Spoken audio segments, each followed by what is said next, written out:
The snow was red before sunrise.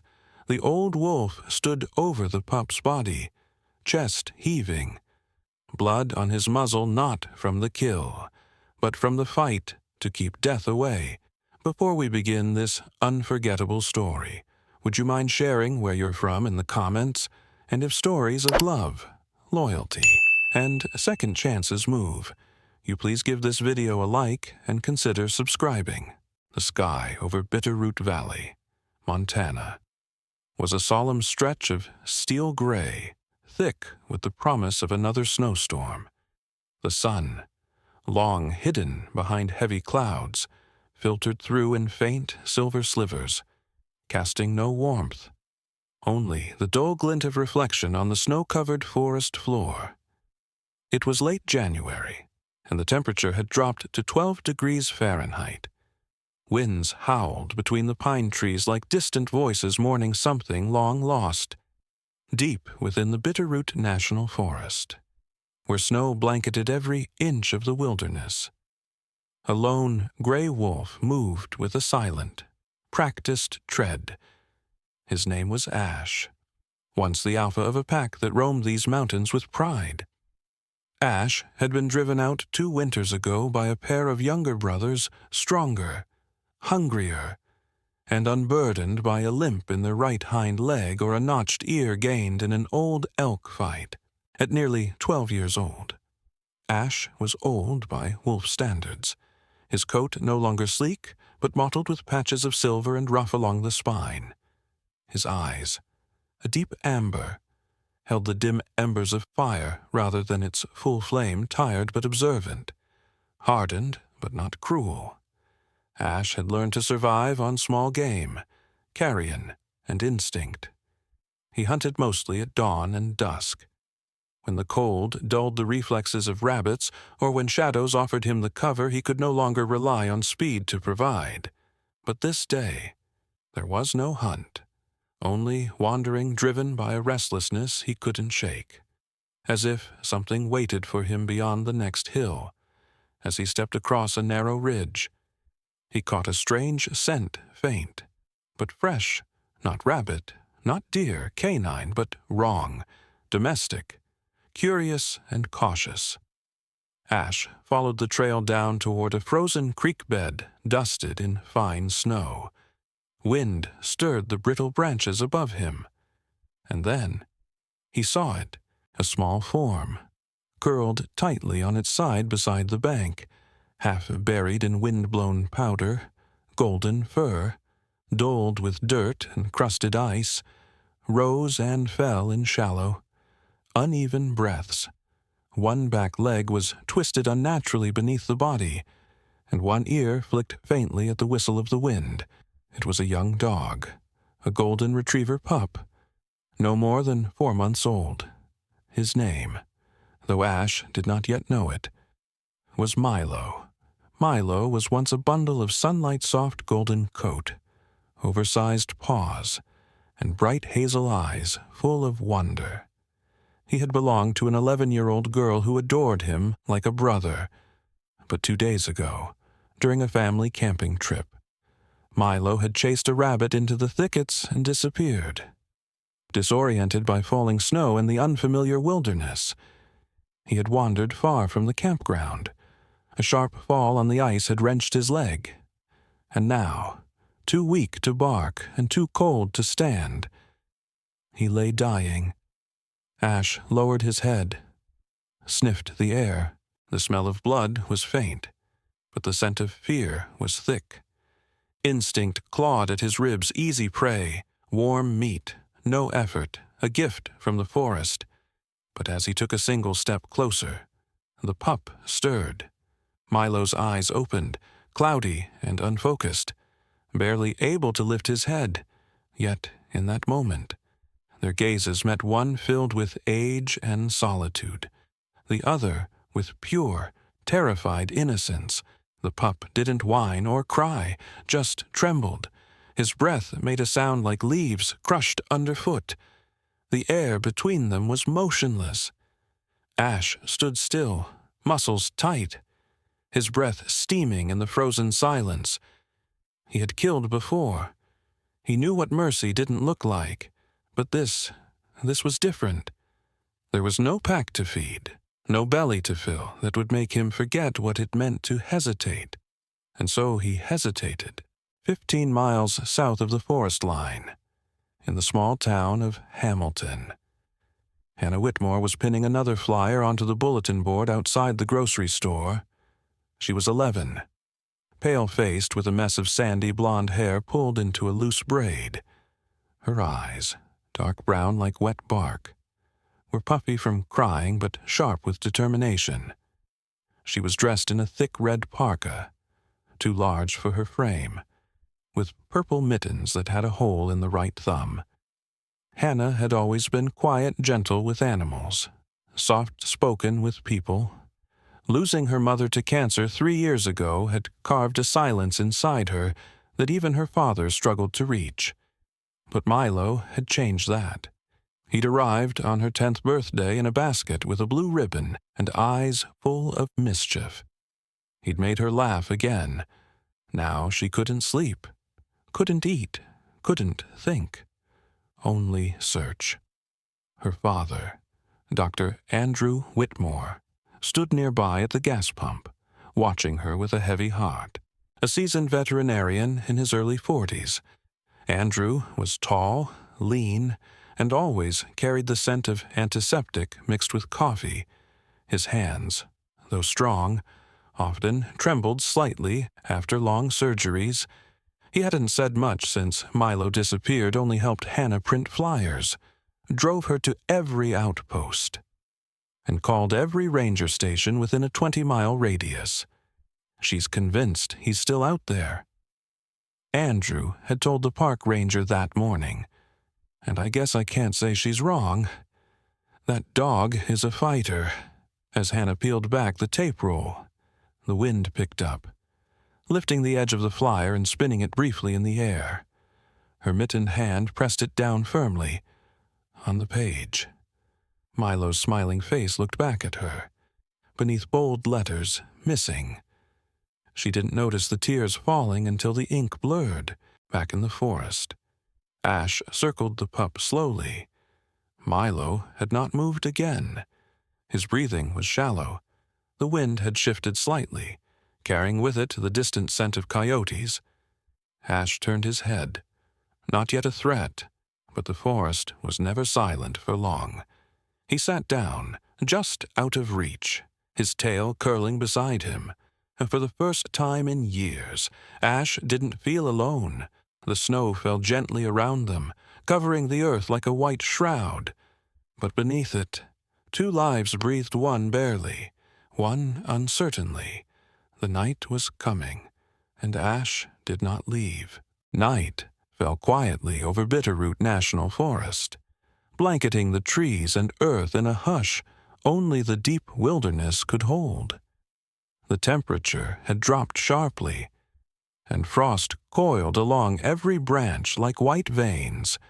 The wind that had carried snow during the day now settled to a low moan, weaving between pine trunks, stirring the top layer of powder like restless breath.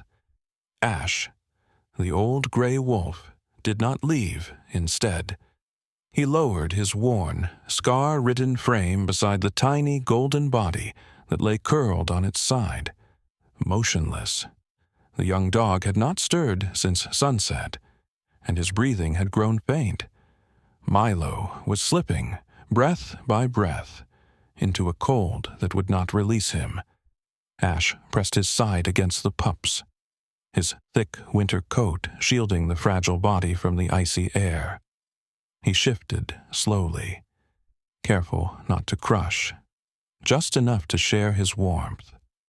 The wolf exhaled, steam rising from his nostrils.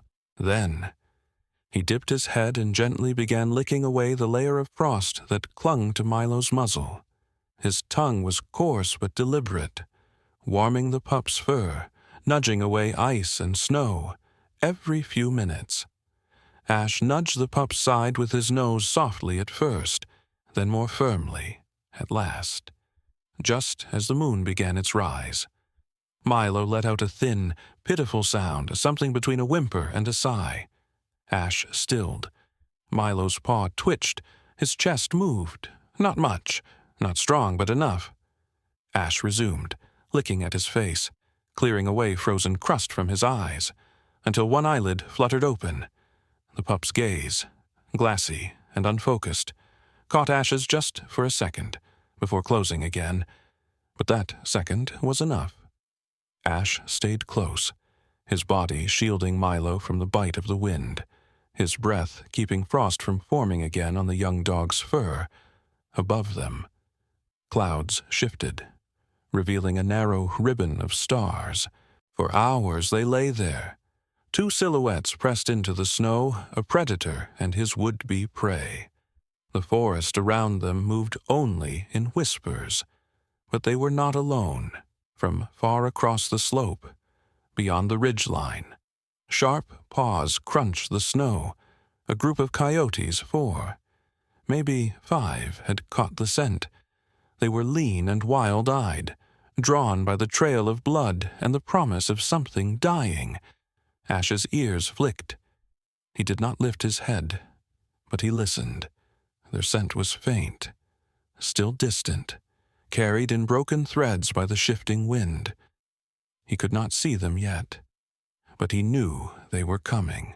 Hannah Whitmore stepped over a fallen tree, snow crunching beneath her boots. Her flashlight beam flicked across the snowy trail in small, cautious arcs.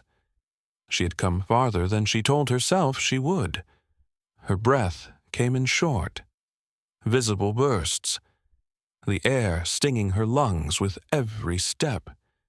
She had been following paw prints several sets, some large, some small since she left the campsite 2 hours earlier. Her father had stayed behind, assuming she was just going to hang up a few more flyers near the ranger post. But Hannah had something else in mind. She had reviewed the GPS data on Milo's collar before it stopped transmitting. And this direction, northeast, toward the frozen creek, was the closest to that last signal. Now, she could feel it in her bones. She was getting closer. The snow had grown deeper near the slope, and her legs ached from trudging. Still, she pushed on.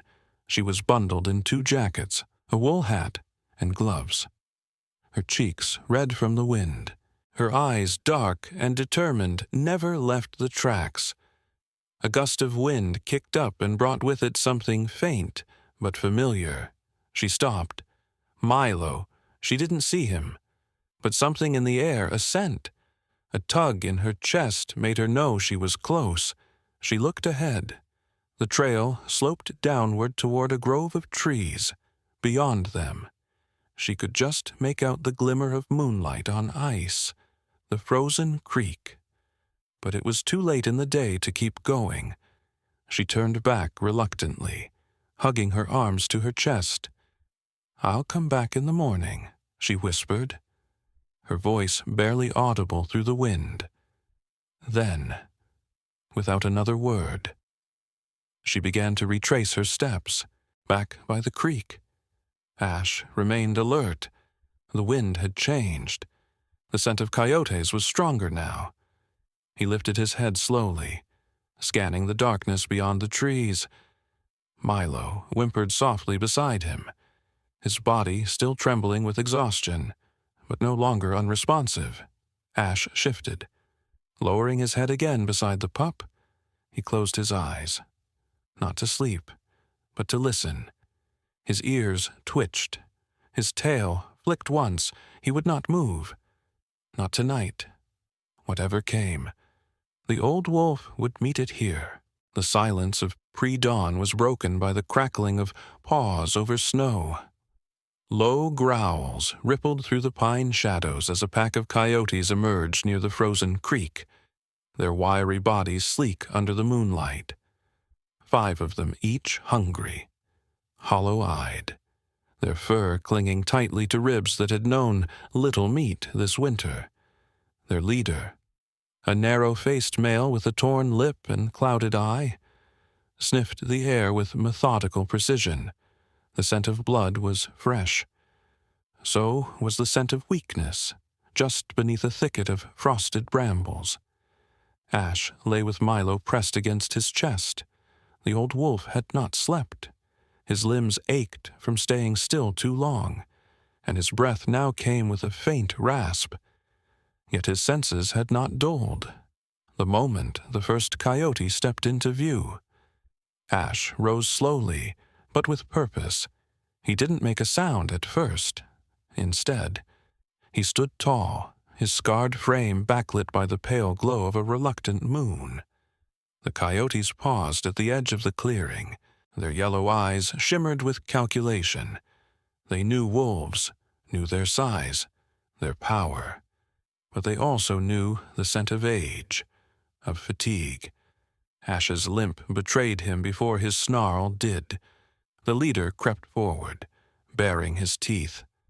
Another slinked to the side, beginning the flanking dance of scavenger strategy. Ash let loose a growl, not loud, but deep, with a timbre that carried weight far beyond his current strength. He bared his teeth, hackles rising, tail stiff, a warning drawn from a lifetime of survival. He limped forward, just one step, and drew a line in the snow with his presence. The coyotes hesitated, but hunger is a cruel motivator. The youngest of the pack lunged first, darting forward toward the motionless golden pup curled on the ground. Ash reacted instantly. He twisted with surprising speed and collided with the attacker in midair, jaws snapping shut around the coyote's shoulder with a crunch of bone. The yelp pierced the forest. The others retreated a few paces, watching. Ash stood over Milo, blood dripping from his muzzle, not all of it fresh. The coyotes circled. Uncertain, the leader growled and crept forward again. Ash answered with a snarl that cracked the frozen stillness like a thunderclap. He lunged again, driving the lead coyote back with brute force. A sharp pain tore through his side as an old wound reopened his left rib. Once fractured in a fight with a bear, now flared in agony. But he held his ground. The pack broke, first the smallest, then the next, one by one. They vanished into the trees, unwilling to pay the cost of that one broken pup. Ash stood panting, body swaying. Blood from reopened scars darkened the snow beneath him. He turned slowly and returned to where Milo lay. The pup's eyes were open now, blinking slowly. He made a soft, hoarse sound, half whine, half sigh. Ash lowered himself beside him again, curling his body around the dog's. He exhaled and closed his eyes. Then something changed. Milo shifted. His small body, still shaking, pushed forward. He tucked his head beneath Ash's neck and pressed into the wolf's chest with quiet desperation. It was not strength that moved him. It was instinct, trust, a creature's final gamble. Ash did not move. He only opened his eyes once more, blinked into the darkness, and remained still. Not far away, a beam of light cut through the morning mist. Hannah held the flashlight tightly in her gloved hands, sweeping it left and right across the trees. Her breath came out in rapid bursts. Behind her, Dr. Andrew Whitmore trudged forward, his own flashlight trailing slightly behind. "Slow down," he called out. "Let me keep pace." But Hannah didn't stop. She felt it again, that tug, that sense of presence. Her boots slipped once on the icy slope, but she caught herself and pressed on. Then, just over the crest of a small hill, she froze. "There," she whispered. Andrew caught up and followed her gaze. The flashlight beam steadied. At the base of the hill, in a shallow depression ringed by red-marked snow and paw prints, lay 2 bodies. "Milo," Hannah cried. Her voice cracked with disbelief. She started forward but stopped as the light fell fully on the second figure. A wolf. old, massive, scarred, lying curled protectively around the dog like a sentinel from another time. Andrew raised a hand. "Wait, Hannah." But the girl was already inching forward, slow and quiet. Her breath caught in her throat. She saw now that Milo was breathing, faint but steady, and the wolf, its amber eyes opened and met hers with something she couldn't name. The light glinted off Ash's bloodied fur, yet he didn't move. He just watched. Dr. Whitmore stepped beside his daughter. Stunned, he lowered his flashlight. "What are we looking at?" he murmured. "That wolf's guarding him." Hannah nodded slowly, tears already running down her cheeks. "He's not just guarding. He saved him." They stood in silence for a moment, surrounded by the hush of snowfall and pine. Then Milo let out a soft, broken yip, and the old wolf lowered his head to rest it gently on the pup's neck, as if to say, "He's still mine." For now, the sky was beginning to lighten above the bitterroot trees, faint streaks of lavender and pink curling into the frigid air. Snow still clung to the pine branches, and every sound, every breath seemed to hang longer in the quiet before dawn. In the shallow basin by the frozen creek, 3 figures stood frozen in a strange, sacred triangle. Dr. Andrew Whitmore, a man of logic and experience, held a hunting rifle loosely in his gloved hands, barrel half lowered but still steady. His jaw was clenched, his dark eyes narrowed in conflict. He had never been a violent man. As a veterinarian, his life's work was preserving life, not taking it. But a wolf was a wolf, and every instinct told him not to trust it. But standing between him and the wild creature was his daughter, Hannah, small and steady in her red parka, stepped forward slowly, snow crunching beneath her boots. Her breath trembled, but her eyes did not in her hands. She carried a metal thermos, warm to the touch. She had prepared it at dawn, before their search, mixing water with herbal antiseptics from the first aid kit. She hadn't known exactly why, only that something inside her told her to bring it. Ash, the old wolf, was lying down again, curled tightly around Milo, whose weak breathing had grown more rhythmic through the night. The wolf's head lifted slowly as Hannah approached. His amber eyes, now dimmed with exhaustion, followed her movements. He did not growl. He did not bare his teeth. He simply watched, his breathing slow and labored. "Easy," Hannah murmured softly, more to herself than to anyone else. She unscrewed the lid and knelt, placing the open thermos gently on the snow a few feet away from Ash. Steam rose into the morning air like a fragile offering. The scent of warm herbs drifted toward the wolf. Ash blinked. He did not move toward the water, but he did not retreat either. Hannah stayed crouched for a moment longer, then slowly stood and backed away toward her father. Andrew's shoulders relaxed slightly. The tension in his arms eased, and he lowered the rifle. "You shouldn't have done that," he said under his breath. Hannah turned to him. "If I hadn't, would you have shot him?" Andrew didn't answer. They returned just after sunrise with the rescue truck, a battered white Suburban owned by the regional wildlife station. Behind the wheel sat Sarah Caldwell, a wildlife field medic in her late 30s with sharp cheekbones, a sun-weathered complexion, and eyes the color of burnt copper. She was lean and wiry, with long black hair tied into a rough braid and a voice that carried more command than warmth. Years of working rescue operations had carved the softness from her manner, leaving only efficiency and the occasional dry sarcasm. When she arrived and saw the scene, an old wolf guarding a barely conscious puppy, her jaw tightened. But she didn't speak right away. She watched the wolf carefully, then turned to Hannah. "You were the one who called this in, yes?" Hannah nodded, her hands stuffed deep into her pockets. "And I want him brought in, too." Sarah glanced at Dr. Whitmore, who shrugged slightly. "She's not wrong. That wolf stayed with the pup all night. Defended it. We saw the blood. He's hurt. Still wild."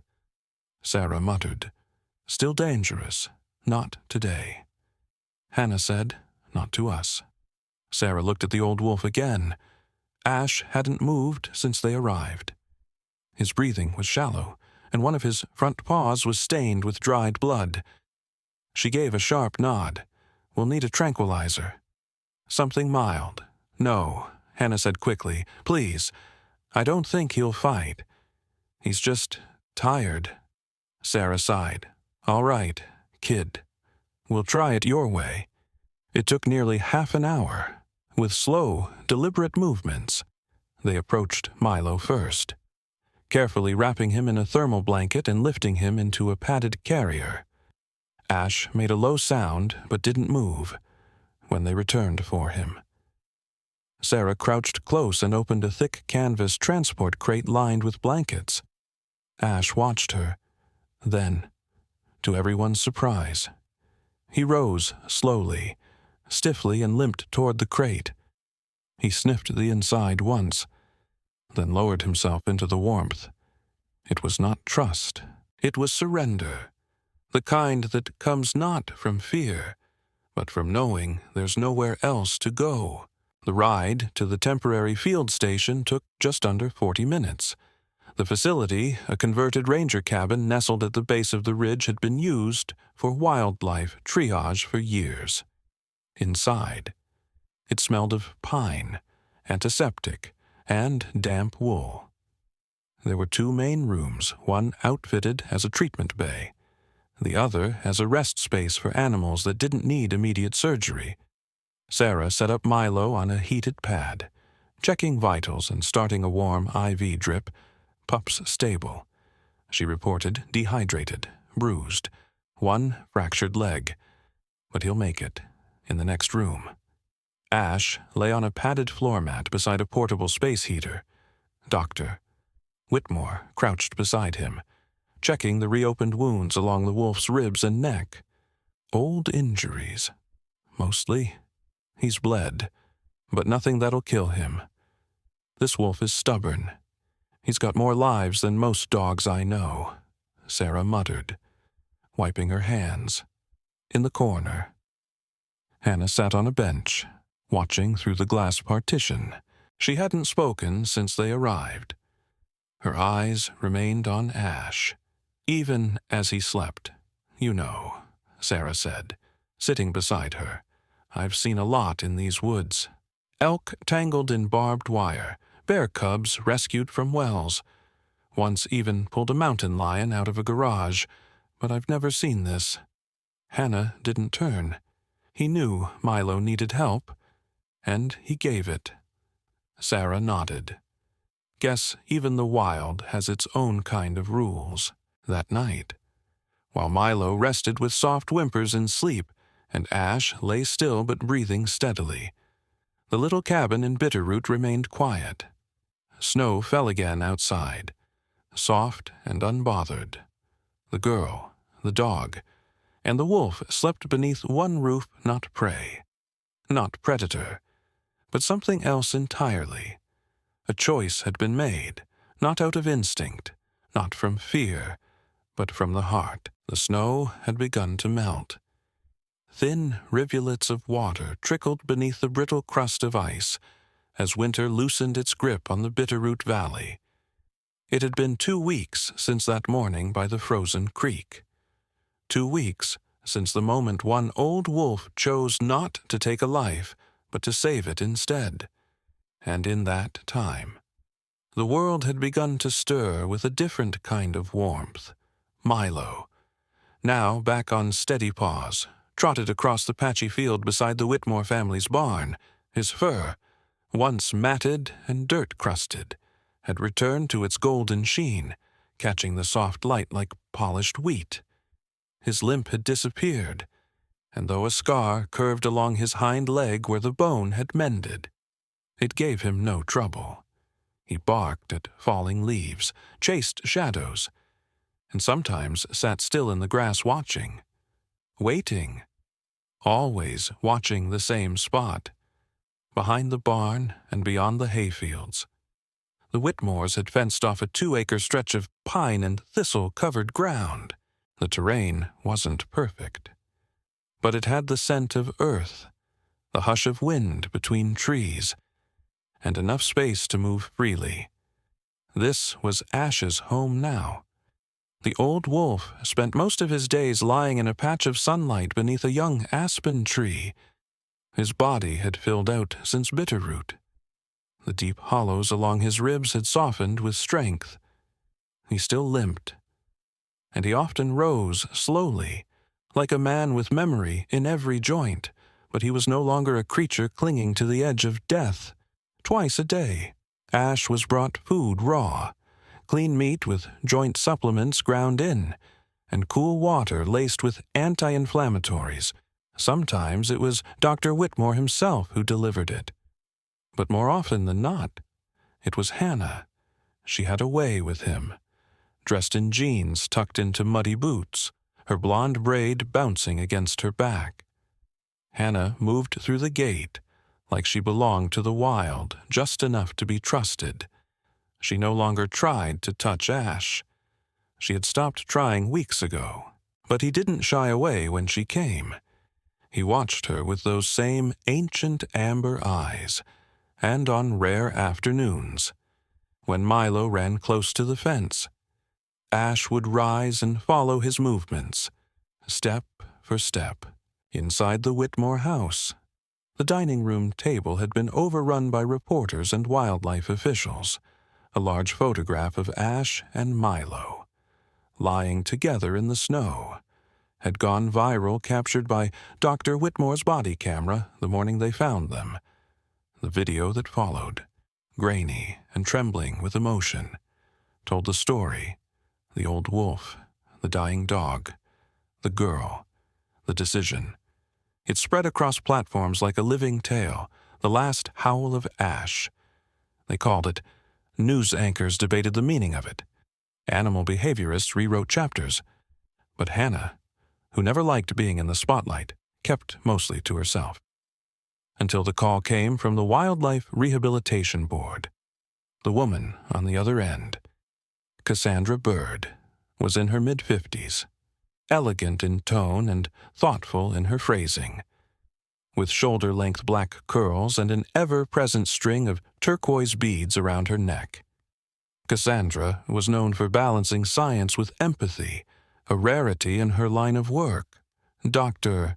Whitmore," she said through the speakerphone, her voice warm. "We believe what your daughter and your family have done is remarkable. But Ash can't be returned to the wild. We both know that." Andrew nodded, his eyes flicking toward the window where Ash lay under the aspen. He wouldn't last more than a week. "We're offering something different," Cassandra continued. "A sanctuary grant, if you're willing to maintain this space as a semi-wild enclosure. Under review and partnership with our department, Ash could live out his remaining years under your care with full support from our team." Andrew turned to Hannah, who sat on the couch. Milo curled against her side. Hannah whispered, "Say yes." He did. The following days were filled with workers from Missoula and Hamilton. A construction team expanded the fencing, reinforced the perimeter, and installed an observation shelter for visiting scientists. Hannah helped design a wooden sign for the path entrance that read, "Ash's Glen, where mercy took root." Ash never reacted to the attention. He never sought it, nor seemed aware of it.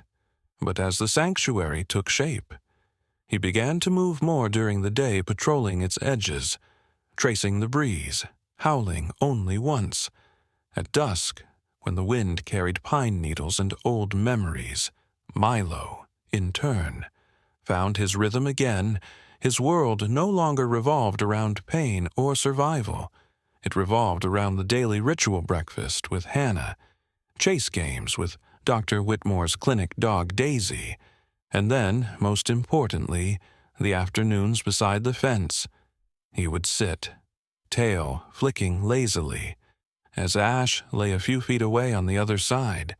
They didn't touch, they didn't play, but they were together, two souls, one shaped by wilderness, one born in warmth, bound by something that language could not name. One Sunday, Sarah Caldwell returned to see them. She stood at the edge of the fence in her field jacket and sunglasses, arms crossed, her face unreadable. Her sharp features had softened since the rescue.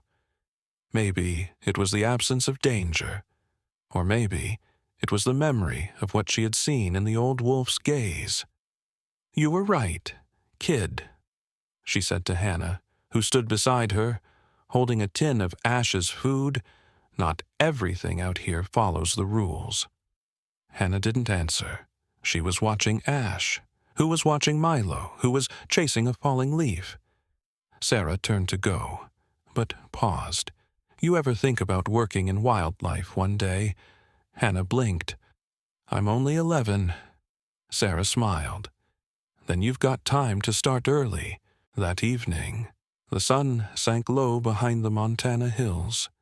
The air was crisp, but no longer biting, in the fading light. Ash stood on the ridge of his enclosure and looked out over the field.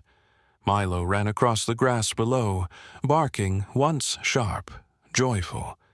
Ash did not howl. He simply sat, watching until the last light left the sky. Sometimes God's miracles do not arrive in thunder or flame.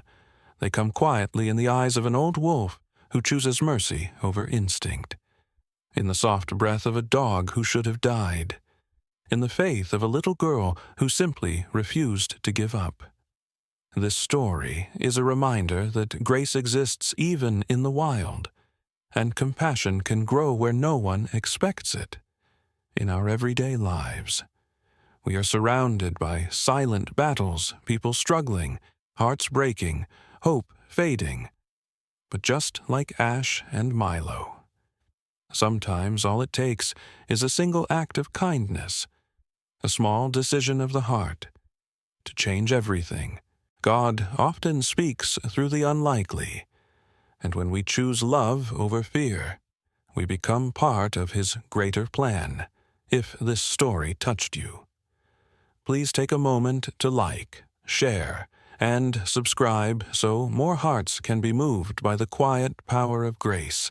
Type Amen in the comments if you believe every creature deserves a second chance. And may God bless you and your loved ones today.